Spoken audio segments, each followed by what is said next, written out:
नमस्कार दोस्तों, मैं एडवोकेट शैलेंद्र अग्रवाल। आइए जानते हैं क्या डीएनए टेस्ट से बच्चे का पता चल सकता है, पितृत्व निर्धारण हो सकता है, ये पता चल सकता है कि इस बच्चे का पिता कौन है। क्या डीएनए टेस्ट किसी व्यक्ति के मौलिक अधिकार का उल्लंघन नहीं करता है? यदि नहीं करता है तो किन परिस्थितियों में डीएनए टेस्ट का आदेश कर देना चाहिए, किन परिस्थितियों में नहीं किया जाना चाहिए, इसको आज हम समझते हैं कानून के जरिए। केस था कंचन वेदी वर्सेस गुरप्रीत सिंह वेदी, 2003, दिल्ली हाई कोर्ट। इसमें दिल्ली हाई कोर्ट ने कहा है कि जहाँ पे बच्चे का भविष्य सुरक्षित हो, यहाँ बच्चे के कल्याण की बात हो, ऐसी जगह डीएनए टेस्ट का आदेश दिया जा सकता है। मामला क्या था कि एक बच्चे की तरफ से भरण पोषण का केस उसके पिता के विरुद्ध किया गया। पिता ने प्रयास किया ये करने का कि ये बच्चा मेरा नहीं है और उसको अवैध घोषित करने की कोशिश करी। न्यायालय ने देखा कि पिता अपनी जिम्मेदारियों से बचने की कोशिश कर रहे हैं। वह ये चाह रहे हैं कि इस बच्चे को नाजायज़ घोषित किया जाए और इस बच्चे को खर्चा ना देना पड़े और अपनी जिम्मेदारियों से बच जाए। बच्चे की तरफ से डीएनए टेस्ट की एप्लीकेशन दी गई कि ये हमारे पिता हैं, डीएनए टेस्ट करा लिया जाए। पिता की तरफ से कहा गया कि यह मौलिक अधिकार का उल्लंघन है, डीएनए टेस्ट का आदेश नहीं दिया जा सकता है। कोर्ट ने डीएनए टेस्ट की एप्लीकेशन को अलाउ किया और कहा जहां बच्चे का कल्याण का प्रश्न हो, बच्चे का भविष्य का प्रश्न हो, ऐसी कंडीशन में डीएनए टेस्ट की एप्लीकेशन अलाउ की जा सकती है। तो हमने समझा, एक तो डीएनए टेस्ट की एप्लीकेशन बच्चों का जहां भविष्य की बात हो वहाँ पर भी अलाउ की जा सकती है। साथ ही साथ जब कोई अपराध होता है, अपराध स्थल पे कई ऐसी चीज़ें पाई जा सकती हैं, जैसे अभियुक्त व्यक्ति के बाल पाए जा सकते हैं, उसका ब्लड पाया जा सकता है, सीमेन पाया जा सकता है, फिंगरप्रिंट्स पाए जा सकते हैं, अन्य साक्ष्य पाए जा सकते हैं।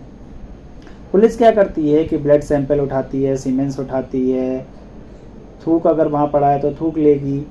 इन सब का मिलान संदिग्ध व्यक्ति से जांच कराने के लिए कराया जा सकता है, लेकिन डीएनए टेस्ट पुलिस स्वयं नहीं करा सकती है। किसी व्यक्ति से जो ऐसा टेस्ट हो, जो उसके शरीर से ब्लड निकालता हो, सीमेन लेता हो, थूक लेता हो, या नाखून की कतरन लेता हो, या बाल लेता हो, ऐसे टेस्ट पुलिस नहीं करा सकती है। पुलिस को मजिस्ट्रेट को आवेदन करना होगा, मजिस्ट्रेट ही ऐसी एप्लीकेशंस को अलाउ करेंगे।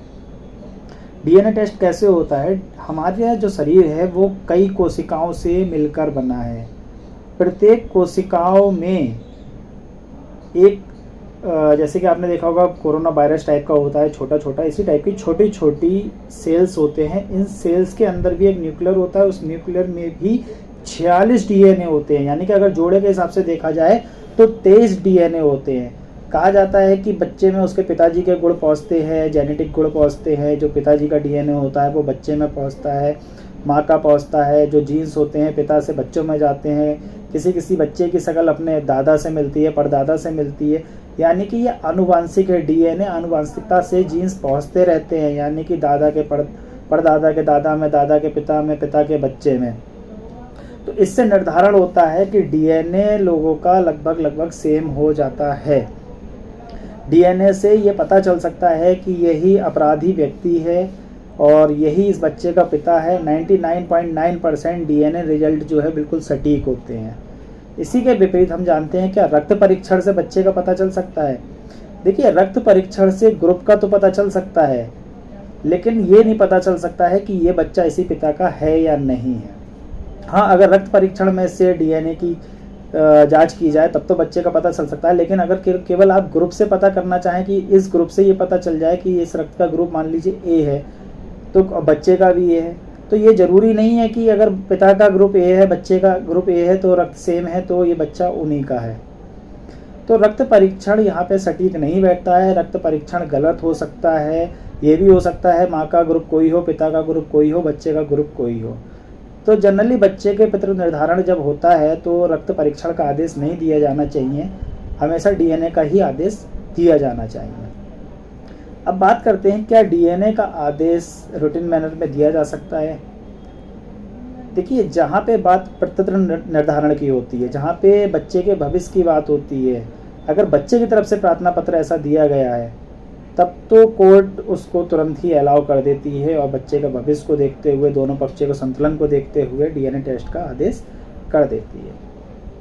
लेकिन जहाँ एक पिता के द्वारा एक एप्लीकेशन दी जाती है डीएनए टेस्ट की, वहाँ पे कोर्ट को नियमित तौर पे एप्लीकेशन अलाउ नहीं करनी होती है, क्योंकि वहाँ पर 112 एविडेंस एक्ट की प्रिजम्पशन लागू होती है। 112 एविडेंस एक्ट की प्रिजम्पशन ये कहती है यदि एक आदमी की दूसरी महिला तक पहुंच थी, लगभग 280 दिनों की बात करता है, यदि 280 दिनों तक उस आदमी की उस महिला तक पहुंच थी, तो भले ही डीएनए विफल हो जाए, रक्त नमूना विफल हो जाए, या डीएनए सटीक बैठ जाए, रक्त नमूना सटीक बैठ जाए, माना यही जाएगा कि वो बच्चा ऐसे ही आदमी का है।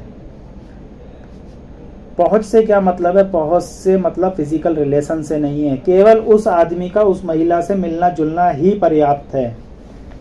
अगर वह आदमी उस 280 दिनों के पीरियड के अंदर उस महिला से मिला है और अगर वह ये साबित नहीं कर पाता है कि उसकी ऐसी महिला तक पहुंच नहीं थी, तो डीएनए टेस्ट भले ही उसके फेवर में हो, डीएनए टेस्ट भले ही ये बताता हो कि ये बच्चा इसका नहीं है, फिर भी ये माना जाएगा कि वो बच्चा उसी का है। 112 की प्रिजम्पशन वहाँ लागू होगी। सुप्रीम कोर्ट ने कहा है कि जहाँ पे पितृत्व का मामला हो वहाँ पे डीएनए की एप्लीकेशन रूटीन मैनर में नहीं अपनानी चाहिए। रॉबिंग प्रोसीजर के लिए ऐसी एप्लीकेशंस को अलाउ नहीं किया जाना चाहिए। जहाँ पे पिता एक जाल बिछाने की कोशिश कर रहा हो, ऐसी एप्लीकेशन को अलाउ नहीं किया जाना चाहिए। जहाँ पे बच्चे का कल्याण सुरक्षित देखना हो, अब पिता की तरफ से एप्लीकेशन दी जा रही हो, पिता ये कोशिश कर रहा हो बच्चे को नाजायज़ घोषित करने की, तो भी ऐसी एप्लीकेशंस अलाउ नहीं की जानी चाहिए। लेकिन अगर बच्चे या बच्चे की माँ की तरफ से ऐसी एप्लीकेशंस दी जाती हैं तो उनको अलाउ किया जा सकता है। साथ ही साथ अब हम इसको ये समझते हैं